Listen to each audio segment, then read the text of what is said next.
Meus queridos, eu quero convidá-los a que abram as suas Bíblias na primeira epístola de Pedro.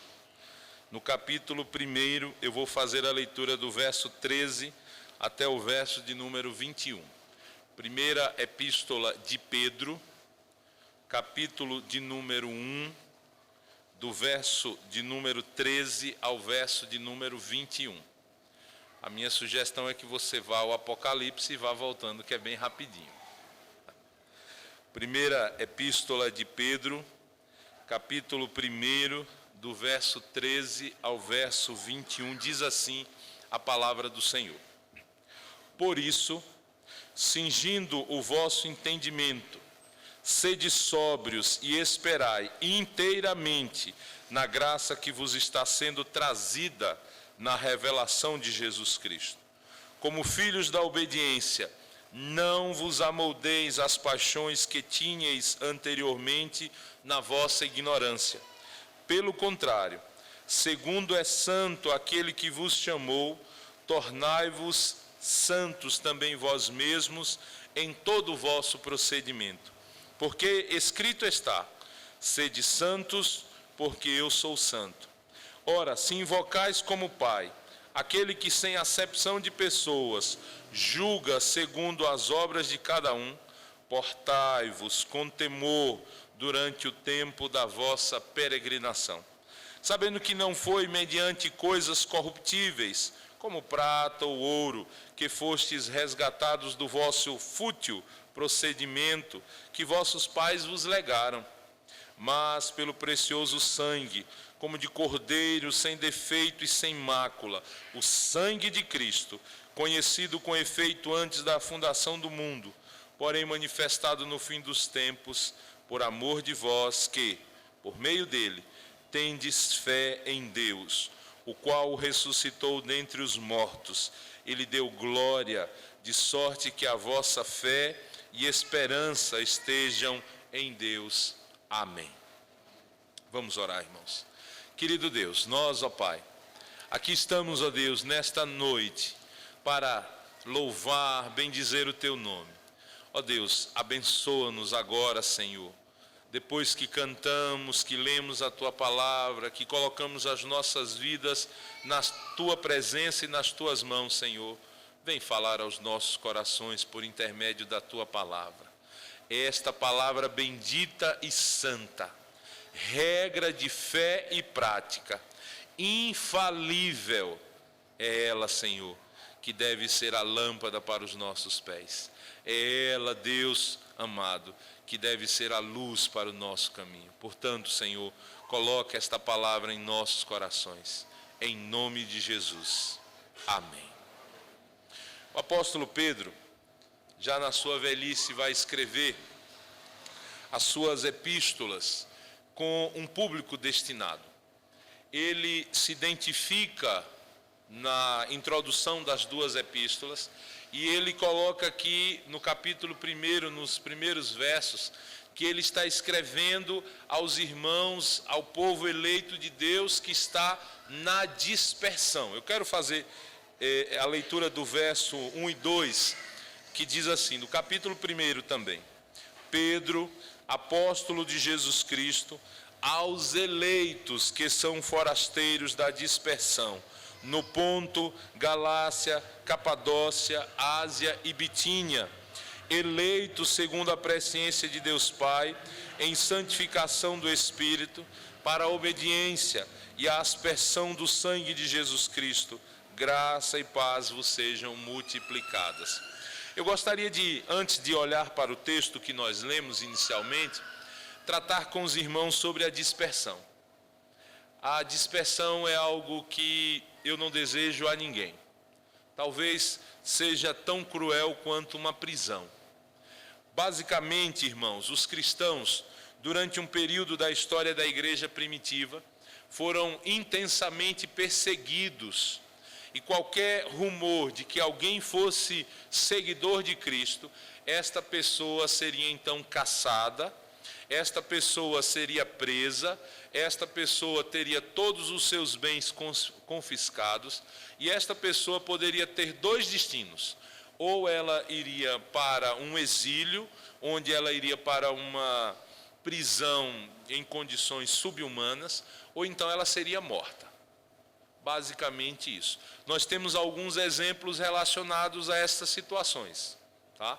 Quando você vai olhar lá no livro de Atos, Paulo estava na presença no momento em que Estevão foi apedrejado.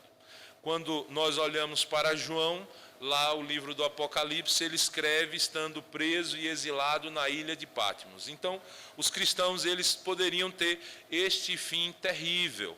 E a dispersão, basicamente, era o seguinte: antes de ser preso, antes de ser perseguido, vamos fugir. E então a fuga se dava para alguma região. E nesta fuga, nem sempre você conseguia levar os seus bens. Nem sempre você conseguia se desfazer da sua casa, nem sempre você conseguia juntar ali as suas coisas, os seus animais, os seus pertences, e então fazer uma migração de uma cidade para outra. Às vezes você tinha que fugir na calada da noite. E muitos viveram desta forma. E chegando nesta nova cidade, chegando no meio desta nova cultura, eles agora tinham o grande desafio de continuarem servindo ao Senhor, mas passando por grande tribulação. E então esses irmãos que estão nesta dispersão, vivendo esse momento difícil, onde eles precisam ser acolhidos, onde eles precisam começar a sua nova vida, onde eles precisam agora sobreviver, eles ainda estão inseridos em uma nova cultura, diferente da do judaísmo, e nessa nova cultura eles poderiam agora cair na tentação de negociar os seus princípios cristãos, os seus princípios de valores. E é exatamente para que isso não acontecesse que o apóstolo Pedro vai escrever as suas cartas, para dar uma palavra de ânimo, para dar uma palavra de força, para dizer àqueles irmãos que eles não deveriam desanimar, mas eles deveriam ter na sua mente a certeza de que Deus exige, quer deles, uma vida de santidade. E a palavra santidade é a palavra que vai aparecer aqui nesta epístola com mais ênfase. Por exemplo, aqui no texto que nós lemos, o verso 16 diz: porque escrito está, sede santos, porque eu sou santo. E então Pedro vai falar sobre a santidade na vida, vai falar sobre a santidade no amor, vai falar sobre a santidade no lar, vai falar sobre os deveres daqueles que estão no lar, e assim vai trazer esta palavra de santidade e esta orientação para permanecer na vida de santidade para aqueles irmãos. Algumas situações bem interessantes nas duas epístolas que Pedro escreve. Por exemplo, é nesse texto das duas epístolas que aparece uma história de que Pedro escreve dizendo que o diabo, o nosso inimigo, ele está como um leão. Já ouviram esse texto? Ele está como um leão, rugindo em derredor, buscando a quem possa devorar. E então é aqui nestas epístolas que Pedro diz: olha, nós estamos inseridos nessa cultura, somos tentados a deixar a vida com Cristo, a avaliar e achar que seria melhor negar a Cristo, abandonar a fé, e tudo isso é uma tentação do inimigo, porque ele está como um leão querendo alguém para devorar, para tragar. É também nestas epístolas que Pedro vai fazer menção a Paulo. Lá no finalzinho da segunda epístola de Pedro, Pedro vai dizer que Paulo escreveu e que em todas as suas epístolas ele dá orientações. E ele chega a dizer que Paulo escreve coisas difíceis de entender. E Pedro tinha toda a razão. Tem alguns textos de Paulo que são bem difíceis. Mas ele informa que Paulo escreve as suas epístolas para dar força, para dar ânimo, para dar instrução, para que possamos nos relacionar com Deus. É com este panorama, irmãos, que eu quero que você olhe para a primeira epístola de Pedro, capítulo 1, a partir do verso 13, onde Pedro vai nos dar orientações sobre a nossa santidade. A santidade como algo presente na vida do cristão. E eu gostaria que nós olhássemos aqui para estas orientações sobre a santidade a partir da perspectiva do apóstolo Pedro.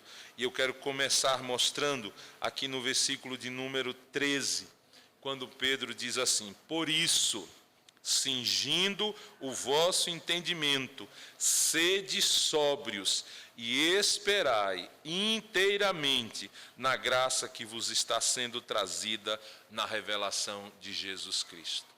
Pedro, trazendo orientações sobre a santidade, ele diz que nós precisamos cingir o nosso entendimento e sermos sóbrios.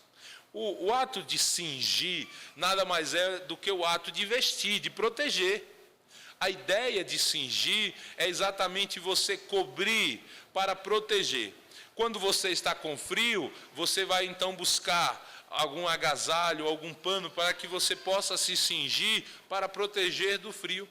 O soldado, quando vai à batalha, ele vai se cingir da sua armadura, ou seja, ele vai vestir essa armadura para proteger o seu corpo. A ideia do cingir é exatamente a proteção. E o apóstolo Pedro diz que nós precisamos cingir o nosso entendimento. É necessário entender que o entendimento é fundamental. Mesmo fazendo esse trocadilho do entender o entendimento, eu gostaria que você percebesse que não somente Pedro, mas também o apóstolo Paulo e as Sagradas Escrituras nos chamam a um entendimento sadio. Por exemplo, no texto muito conhecido de Romanos 12, o apóstolo Paulo vai dizer assim: olha, rogo-vos, pois, irmãos, pelas misericórdias de Deus, que apresenteis o vosso corpo por sacrifício vivo, santo e agradável a Deus, que é o vosso culto racional. E não vos conformeis com este século, mas transformai-vos pela renovação da vossa mente, para que experimenteis qual seja a boa, perfeita e agradável vontade de Deus. O nosso entendimento precisa estar protegido. E que entendimento é esse? Aqueles irmãos na dispersão poderiam pensar, fazer uma conta, 2 mais 2 vai dar 4. Então, se eu estou sendo perseguido por ser cristão, basta eu deixar de ser cristão que eu deixo de ser perseguido. Então, pela lógica, é melhor eu deixar de ser cristão e eu vou sofrer menos dano. Ou então, ele chega em uma nova cultura, em um novo costume, e ele percebe que naquele novo costume, as pessoas vivem adorando outros deuses. As pessoas vivem conforme o seu coração, conforme ali o seu desejo, e estas pessoas às vezes prosperam, e na maioria das vezes prosperam. E, portanto, eles poderiam fazer este cálculo. Eu gosto muito do Salmo 73, quando o salmista Asaf, ele diz no verso 2 que quase que os seus pés vacilaram, quase que ele caiu, porque ele olhava para os arrogantes, ele olhava para os ímpios e ele tinha inveja deles, porque parecia que nada de ruim acontecia com eles, parecia que tudo para eles era mais fácil. Eu gosto quando ele diz que o corpo deles era um corpo bonito, que eles pareciam que tinham saúde, bonito nesse sentido, né, de saúde, eles pareciam muito felizes. Mas lá mesmo no Salmo 73, Asaf diz que até que eu entrei no templo e atinei para o fim deles. E então ele constatou que Deus é bom o tempo todo. É necessário que esse entendimento seja protegido, porque se ele não for protegido, nós vamos fazer escolhas erradas. E é aí onde vem essa palavrinha aqui, sede sóbrios. E a sobriedade, ela está relacionada a saber fazer as decisões, ou tomada de decisões ou escolhas. Eu tenho uma historinha para contar a vocês. Eu nasci num lar católico e fui batizado na igreja católica. Então eu tenho um padrinho e uma madrinha, né? E fui criado naquele ritmo, né? Da benção para o pai, da benção para a mãe, mas bom mesmo era dar a benção para o padrinho. Porque toda vez que dava a benção para o padrinho, você ganhava um trocado. Então eu não podia vê-lo, né? Ia lá dar a benção. E o meu padrinho gostava de beber, né? E tinha uma coisa interessante. Quando ele estava bebendo, o dinheiro era maior, né? Então, se juntasse essas duas situações, primeira de eu encontrá-lo, segunda dele estar bebendo, para mim era uma felicidade. Porque bastava eu dar a benção e eu receberia um trocado, uma gorjeta, né? Muito melhor. Por que isso acontece? Porque quando você perde a sobriedade, você não consegue fazer o cálculo. Tem gente que quando perde a sobriedade, acha que é rico demais. Tem gente que quando perde a sobriedade, acha que é forte demais. Tem gente que quando perde a sobriedade, parece que fica valente demais. Então, quando Pedro diz assim, irmãos, sede sóbrios, ele está dizendo assim, avalie antes de tomar a decisão. Não tome uma decisão precipitada, para que depois você vá se arrepender. Meu Deus, o que foi que eu fiz? Então, a sobriedade está associada a isso. Cingir o entendimento é ser sóbrio. E aí ele completa dizendo, e esperai inteiramente na graça que vos está sendo trazida na revelação de Jesus Cristo. Esperar inteiramente na graça. Meu Deus, como isso é difícil. Mas como é recompensador. Como é difícil esperar na graça, porque às vezes ela demora. Porque Deus não diz sim ou não. Deus diz sim, não, e às vezes, na maioria das vezes, ele diz ainda não, ou ainda sim. Tenha calma. E é exatamente esse ter calma que às vezes aperta o nosso coração. Nós queremos que resolva logo. Deus está demorando. E ele diz, tenha calma, não é agora. Continue esperando na graça. Uma vez eu fui estudar o significado da palavra perseverança. E a ideia da perseverança é a ideia de você levantar uma pedra bem pesada e você segurar essa pedra acima da sua cabeça. Passou 5 segundos, parece que a pedra dobrou de peso. Passou 10 segundos, parece que você já não aguenta mais. Perseverar é permanecer ali, é suportar um pouco mais. Então, meus irmãos, aqueles irmãos que estavam na dispersão, e todos nós que aqui estamos, não na dispersão, mas enfrentando dificuldades, um mundo que nos cerca, o tentador que quer nos devorar, a primeira orientação do apóstolo Pedro é: proteja o seu entendimento. Esteja cingindo o vosso entendimento, sendo sóbrio e esperando inteiramente na graça de Deus, porque esta graça é melhor do que a vida. Esta graça é melhor do que qualquer outra coisa.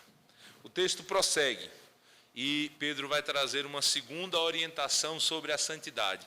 Está aí no verso 14, quando ele diz assim: como filhos da obediência, não vos amoldeis às paixões que tinhas anteriormente, na vossa ignorância. Opa! Então, uma outra orientação para a vida de santidade é ser filho da obediência. Quando eu era adolescente, comecei a frequentar a igreja presbiteriana, eu aprendi que o alfabeto do cristão ele é diferente do alfabeto normal que a gente aprende na escola. O alfabeto que a gente aprende na escola é A, B, C, D. Não vou dizer o E não, porque vocês vão dizer que é I, né? Então, A, B, C, D. Mas o alfabeto do cristão é obedecer. Ele é diferente. Nós precisamos obedecer. É isso que Deus quer. Há pouco tempo alguém me questionou sobre o fruto que Adão comeu. Pastor, como era esse fruto? Né? Era um fruto que tinha características diferentes, poderes mágicos, nada disso. Era um fruto comum. Nele não tinha nenhuma particularidade ou algo que se diferenciasse dos demais, a não ser uma única situação: Deus proibiu que comesse. E o problema não estava no fruto, o problema estava na escolha. Se você comer, você vai morrer. Certamente morrerás. Era esta a informação. Não porque o fruto iria lhe matar, não, mas porque a desobediência iria lhe separar de Deus. É exatamente isso que Pedro está dizendo.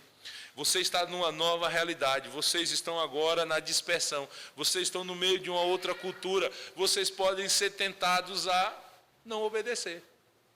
Não tem ninguém lhe olhando. A igreja ficou lá em Jerusalém, a igreja ficou lá na Antioquia. E agora, faz o quê? Agora você está no meio de um outro povo, de uma outra cidade, eles nem lhe conhecem direito. Você pode escolher obedecer quando for conveniente, e não obedecer quando for conveniente. É assim que muitos têm feito. Quando é conveniente, são fiéis. Mas quando não é conveniente, são extremamente infiéis. Pedro está dizendo, como filhos da obediência, não vos amoldeis às paixões que tinhas anteriormente. Não podemos agora deixar que o nosso coração dirija. Minha paixão é essa, o meu sonho é esse, a minha vontade é essa, eu quero seguir desta forma. Não é assim. É necessário que a gente avalie a vontade de Deus para as nossas vidas.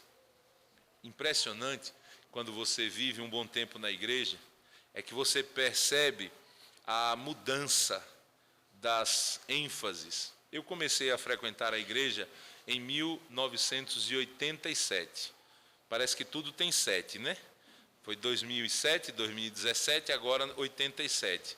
Então, se é 87, 30 anos na igreja. Eu comecei realmente com 11 anos, tenho 41, então a conta está feita. E quando passei por essa trajetória, eu vi muitas correntes, e vocês que estão na igreja há mais tempo, ou tanto quanto eu, devem ter visto também, porque lá na Bahia apareceu uma época, uma história de uma nova era que ninguém podia ver nada. Isso aí é da nova era, né? É do cão, né? Tinha essas coisas. Mas houve uma época também que havia uma preocupação exagerada sobre a vontade de Deus. A vontade de Deus. As pessoas queriam saber a vontade de Deus em tudo. Eu vi gente namorando e abrindo a Bíblia para ver se achava um versículo para confirmar se era ou não aquela pessoa que ele deveria namorar. E vi pessoas terminando o namoro, porque quando abriu a Bíblia o versículo era ruim. Pessoas que queriam saber a vontade de Deus sobre coisas simples, que a Bíblia nos dá orientações, princípios, para que nós venhamos a aplicar esses princípios. Mas atualmente é tão estranho, a gente não ouve muito as pregações sobre a vontade de Deus. A gente vê muito as pregações sobre qual é o seu problema. Sobre a vontade de Deus, ficou um pouco secreto na Bíblia. Mas o seu problema, a solução para o seu problema, vai dar tudo certo, já deu tudo certo, é o que nós temos ouvido hoje em dia. Mas aqui o texto nos mostra que a nossa obediência, ela precisa estar de acordo com a vontade de Deus. E se estiver de acordo com a vontade de Deus, Deus vai abençoar. Tem uma história do rei Davi que eu acho fantástica. Foi quando Davi resolveu levar a arca para a cidade de Jerusalém. Davi conquistou a cidade de Jerusalém. Foi construído então o primeiro tabernáculo dentro de Jerusalém. É óbvio que o tabernáculo já vinha, mas ele foi construído. Davi quis construir o templo, mas Deus não permitiu, disse que as mãos dele estavam sujas de sangue. Não era ele quem iria construir a casa de Deus, o templo, o local da adoração. Então Davi preparou tudo. E falta o que agora? Falta trazer a arca. Então pronto, vamos pensar aí, como vai ser essa festa? E então Davi preparou aquela festa. O rei, que é uma festa grandiosa, mandou fazer um carro de boi, novo, coisa bonita, de primeira linha, e deu tudo errado. No meio do caminho, o carro de boi bateu lá numa pedra, a arca foi caindo, Uzá tocou na arca e foi fulminado, morreu na hora. E Davi disse, de jeito nenhum a arca vai para a cidade, leva para outro lugar. E passado um tempo, Davi descobre que lá onde a arca está, Deus está abençoando. E ele diz, agora a arca tem que vir para a minha cidade, para que Deus abençoe a cidade. Então como é que a gente faz? chama os sacerdotes, chama os levitas. Olha, vocês vão trazer a arca. A lei diz que são vocês quem carregam a arca nos ombros. Esquece negócio de carro de boi. Isso foi invenção minha.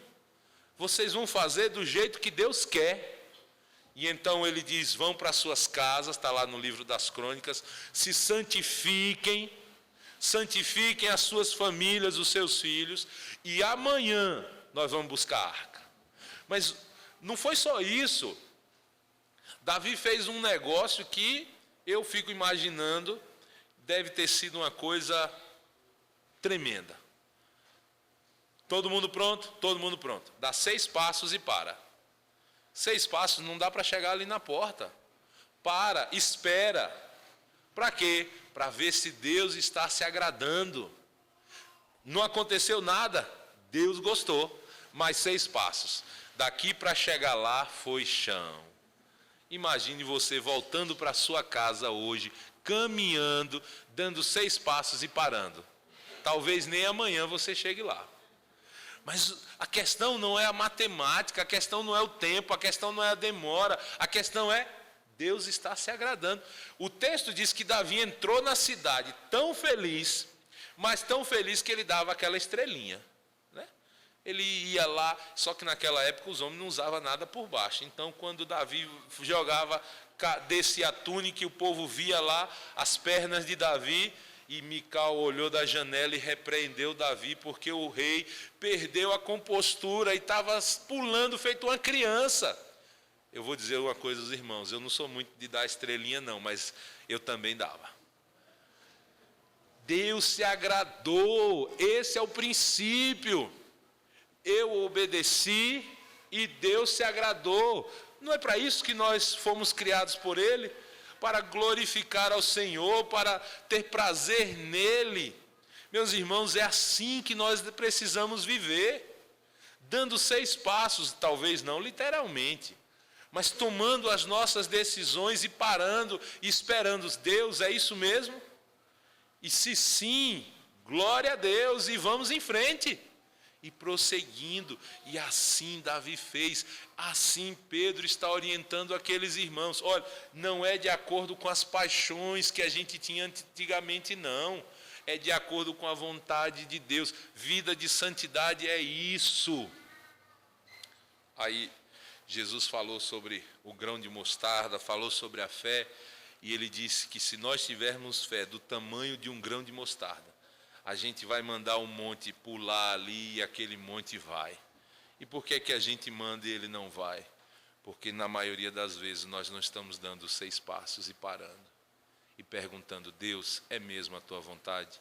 E o pior, se ele disser não, muitas vezes nós queremos negociar com Deus.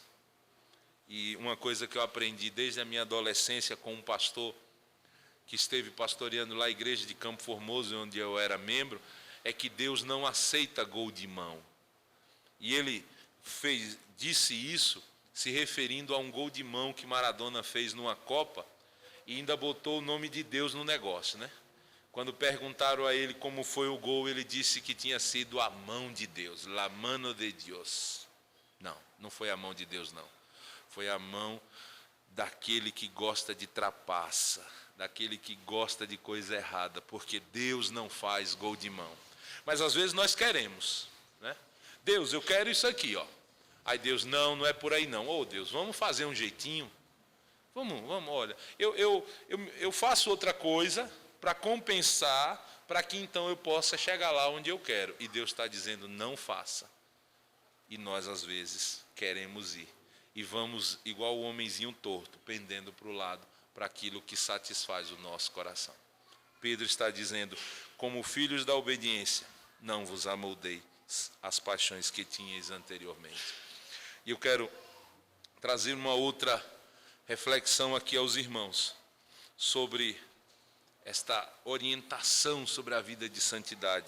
A partir do verso 15, o apóstolo Pedro diz, pelo contrário, segundo é santo aquele que vos chamou, tornai-vos santos também vós mesmos, em todo o vosso procedimento, porque escrito está: sede santos, porque eu sou santo. Ora, se invocais como Pai aquele que sem acepção de pessoas julga segundo as obras de cada um, olhe bem, portai-vos com temor durante o tempo da vossa peregrinação. Está aqui a terceira orientação sobre a santidade que Pedro nos traz. Portai-vos com temor durante o tempo da vossa peregrinação. É necessário que a gente entenda o que é o temor, e é necessário também que a gente compreenda e acredite que estamos numa peregrinação. É óbvio isso. Temor não é medo. Medo é tremor. Eu dei ênfase no R só para fazer a diferença. Temor é respeito, tá? É diferente de tremor. Basicamente, seria basicamente assim: a mãe faz um delicioso bolo de chocolate, viu, Eliseu? Um delicioso bolo de chocolate, coloca em cima da mesa e diz assim para os filhos: olha, não coma, porque se comer eu lhe bato. E os filhos então olham e estão ali desejando, mas diz assim: mãe, bate mesmo. Isso é tremor, é medo do castigo, é medo da disciplina. Mas temor é simplesmente você chegar e dizer: olha, não coma. E então o filho olhar e dizer: realmente eu não vou comer, porque mamãe disse. Eu estou falando mãe demais, né? Porque papai disse que não é para comer, né? Então, temor é uma obediência por respeito. É Deus quem está dizendo: não faça assim. E se Deus está dizendo não faça assim, é mais importante. Uma vez eu conheci um senhor, ele já faleceu, numa congregação lá no interiorzão da Bahia.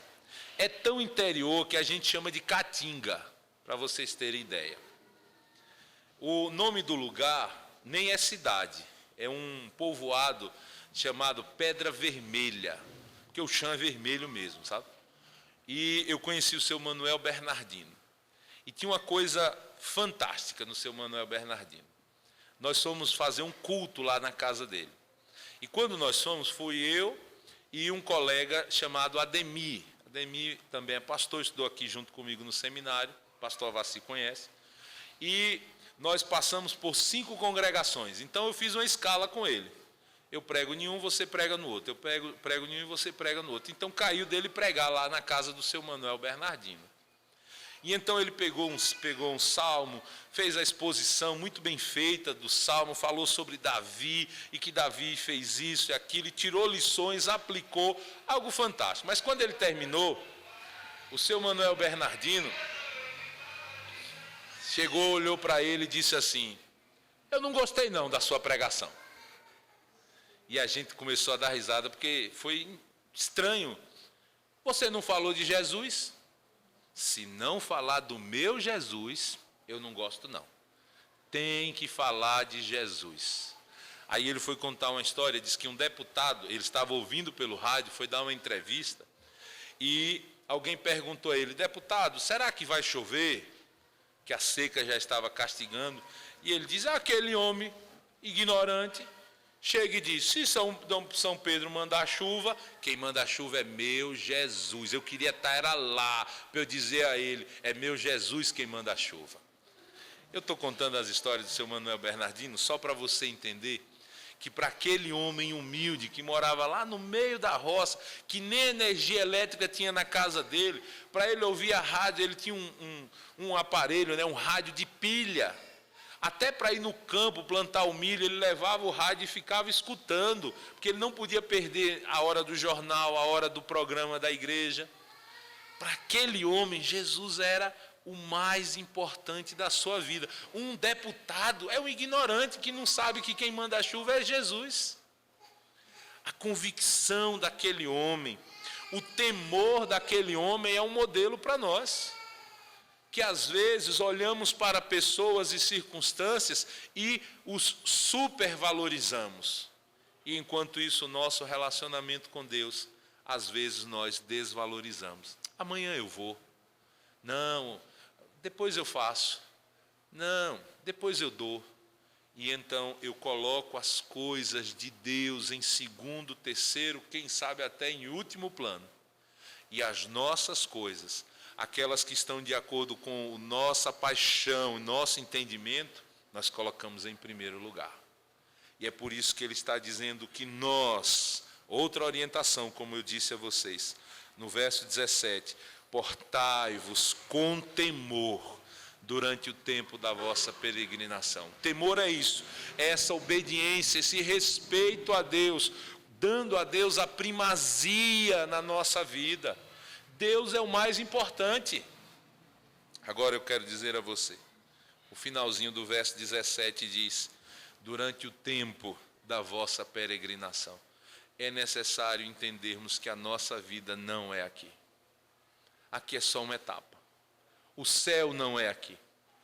A morada de Deus não é aqui. Aqui é um tempo onde nós estamos experimentando lutas, dissabores, sabores, prazeres, mas também estamos experimentando dificuldades, tentações, tribulações. É necessário que a gente entenda que o nosso tempo não é aqui. Eu quero contar uma outra história engraçada para vocês. E essas coisas acontecem comigo, eu não sei porquê. Estava eu lá numa reunião do Sínodo, noroeste da Bahia, na cidade de Senhor do Bonfim. E então entrou um rapaz homossexual na reunião. E a reunião é aberta, né? Do sínodo, do presbitério, é aberta. Apenas quando tem alguns assuntos polêmicos é que se faz uma interlocutória e quem não é delegado ou deputado tem que sair. Mas a reunião não é privativa, ela é aberta. E aquele rapaz participou da reunião, aí até que houve um momento onde as comissões foram trabalhar. Eu estava ali apenas ajudando, me pediram para ler ata, né? Normalmente seminarista sofre com o negócio de ler ata, né? E aí então estou lá, esse rapaz se dirige a mim. E aí então esse rapaz pergunta assim: essa igreja aqui, vocês aceitam homossexual? E eu gentilmente respondi: não. Era para ele tentar perceber que eu não queria discutir esse assunto, né? Aí ele me retrucou: lá na Europa tem igreja que aceita. Eu disse: então vá para lá. Pastor, que o senhor é bruto, hein? Calma. Aí ele quis discutir uma questão teológica comigo. Ele virou para mim e disse assim: quem fez o homossexual? E eu, no mesmo tom, respondi para ele, educadamente, William: o cão.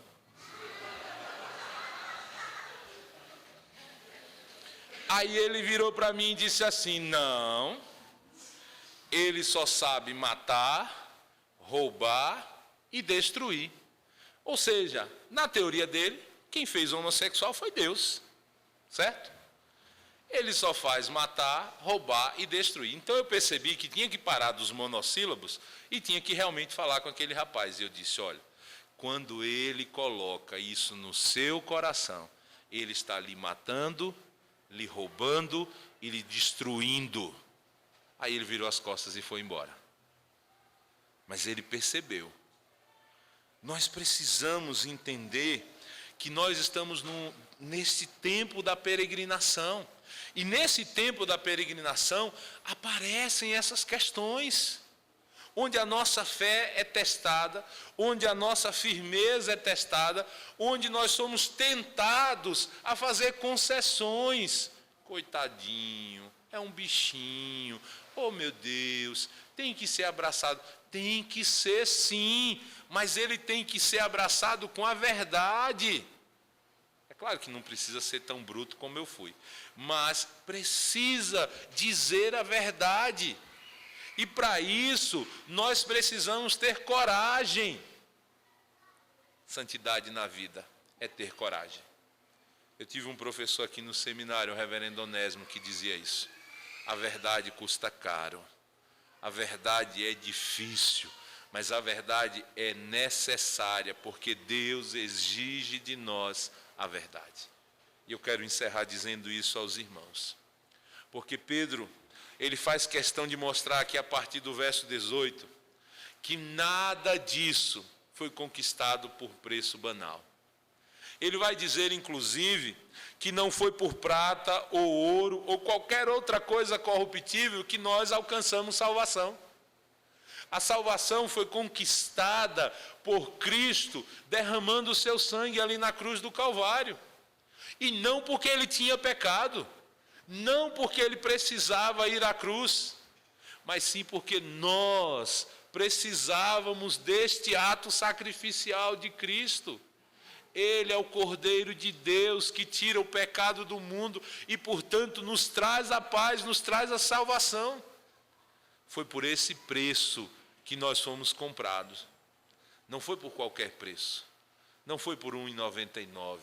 Não foi por qualquer Black Friday da vida, não. Foi por um preço alto que Cristo nos lavou e nos remiu. Portanto, devemos viver uma vida de santidade de acordo com o sacrifício de Cristo. E é isso que Pedro vai finalizar. Ele vai comparar a nossa vida de santidade com o peso e a dor que Cristo sofreu para nos trazer esta real salvação. Eu espero que o que eu tenha dito fique guardado no seu coração, não somente pelas minhas palavras, mas pelo que está aqui, ó. A verdade é a palavra de Deus, e ela nos mostra que a santidade na vida é necessária, não como algo supérfluo, mas como algo indispensável. Viva uma vida de santidade. Que Deus lhe abençoe, que Deus lhe fortaleça. Amém.